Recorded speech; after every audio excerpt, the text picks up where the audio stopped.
Have you ever found yourself sitting at your desk, in a good, stable, well-paying job and just thought, is this really it?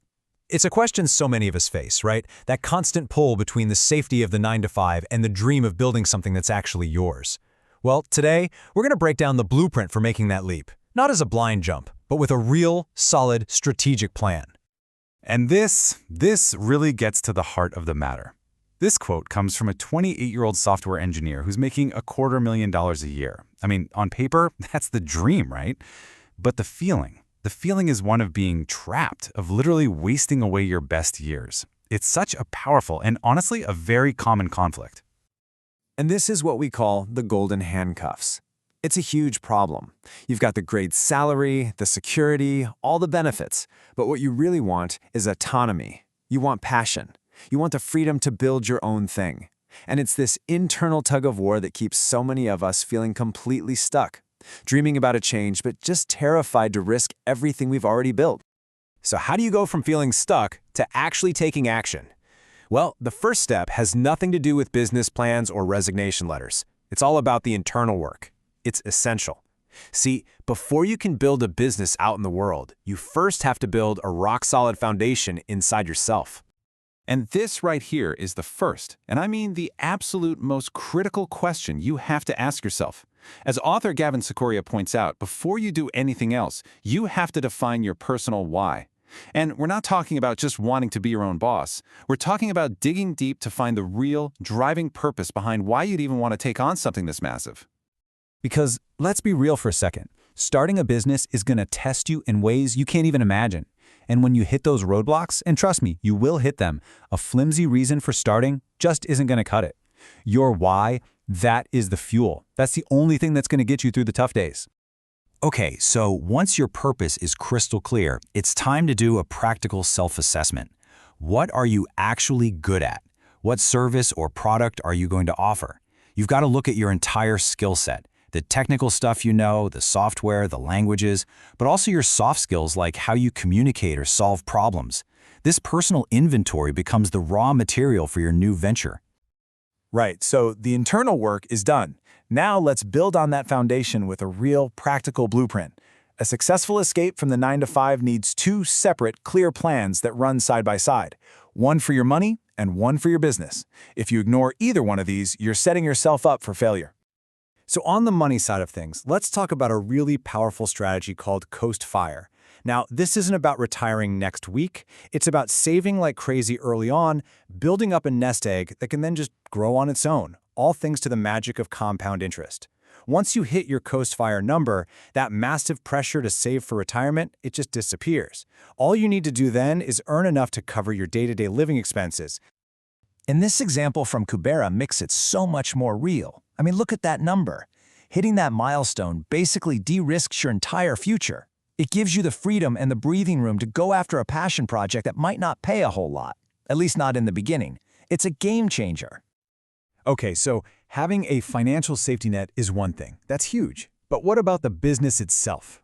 Shifting your mindset from saving money to actually building something requires a totally different kind of plan. You've got to switch from being a passive investor to being an active creator. And this is where passion has to meet pragmatism. You can't just run on excitement alone. You have to ask these tough questions. Is there a real market for my idea? What are people actually willing to pay for this? Is this business model even sustainable in the long run? Answering these questions before you pour your life savings into something is, well, it's absolutely non-negotiable.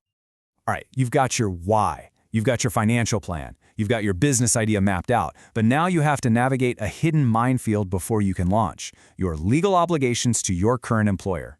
People skip this step all the time, and man, it can be a costly mistake.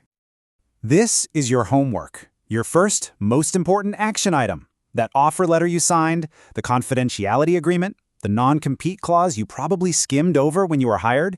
You need to dig them all up and understand exactly what you agreed to. This is where all the legal boundaries are drawn. This chart lays it all out so clearly. On the left, you've got your potential legal obligations, things like non-competes or IP assignment clauses. On the right, these are the golden rules for a clean break. Don't use company laptops, don't work on your side hustle on company time, and whatever you do, don't burn bridges on your way out. Your reputation is a huge asset. And this is so crucial. If you use any of your employer's resources, their code, their client lists, even their software licenses, they could have a legal claim to owning your entire idea. Your new venture has to be built from the ground up on your own time with your own tools. That separation has to be clean and absolute. Okay, so you've done the deep internal work, you've drafted the blueprint, and you've navigated all the legal hurdles. Now for the final phase, the actual transition. And the key here is that this should not be some sudden, dramatic leap of faith. It needs to be a carefully managed crossover. This is the Bridge Your Startup method, and it is brilliant. Instead of quitting your job and then trying to build a business from scratch with zero income, you build it in your spare time while you're still employed. You're essentially building a bridge, plank by plank, until it's strong enough to support you, meaning its income can finally replace your salary. Then, and only then, do you walk across. And this is the systematic formula for how to build that bridge. See how it starts with self-discovery, your why, and your strengths? That gives you the empowerment to step out of your comfort zone. From there, you build a solid strategy, your business and financial plans. Then comes implementation, taking action every single day. And finally, you reach leverage, where you build systems to work smarter, not harder. And what I love about this visual is it shows you how each step supports the next. You can't just jump to the strategy part without the foundation of self-discovery. It's a progressive build designed to create this incredibly solid platform that minimizes your risk and really maximizes your chance of a successful launch. And, ultimately, this is the core message of it all. Quitting your 9-to-5 to chase a dream, it isn't about some secret hack or getting a lucky break. It's about diligent preparation, having a bulletproof strategy, and then having the discipline to execute on that plan day in and day out. It's about building a bridge, not jumping off a cliff. So that leaves us with just one last thought. We've walked through the whole blueprint, from finding your purpose to building that safe financial and strategic bridge to your new life. The only question left is, what's the very first, smallest, most manageable step you can take today to start building your own?